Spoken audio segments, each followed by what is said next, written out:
She was a Hebrew and Greek scholar and was skilled in the use of several modern languages.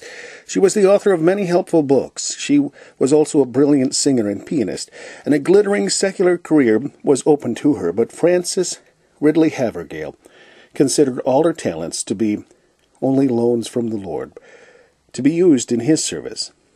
She would not even sing except it was sacred music, and that only for the purpose of blessing or winning souls. She lived a life so earnest and devoted that all the things she did had a deeper influence over the hearts of Christians than perhaps any other woman of her day. It is no wonder that from a life so dedicated there would flow forth so beautiful a hymn of consecration that is considered the outstanding hymn of its kind in the Christian church. It was in February of 1874 that Miss Havergal was a guest in the home where there were 10 persons. Some of them were not converted, and those who were converted did not seem to be very happy in their faith.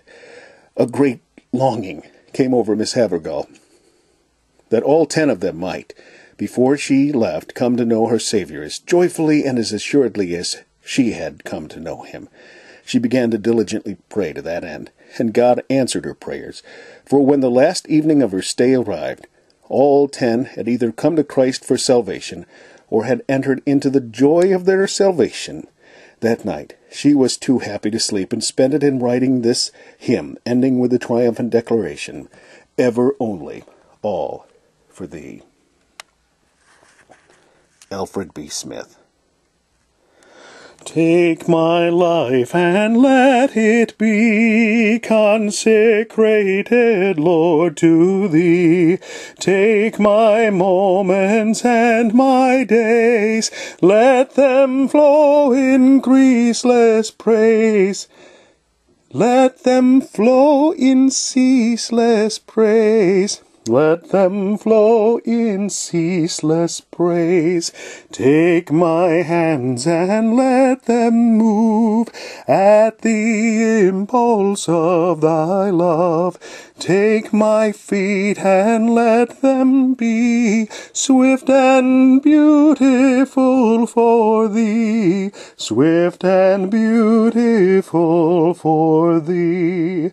Take my voice and let me sing, always only for my King.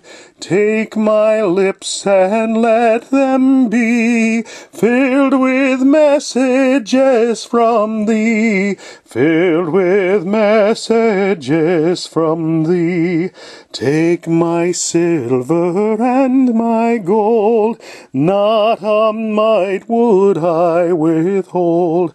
Take my intellect and use every pow'r as Thou shalt choose, every pow'r as Thou shalt choose. Take my will and make it Thine, it shall be no longer mine.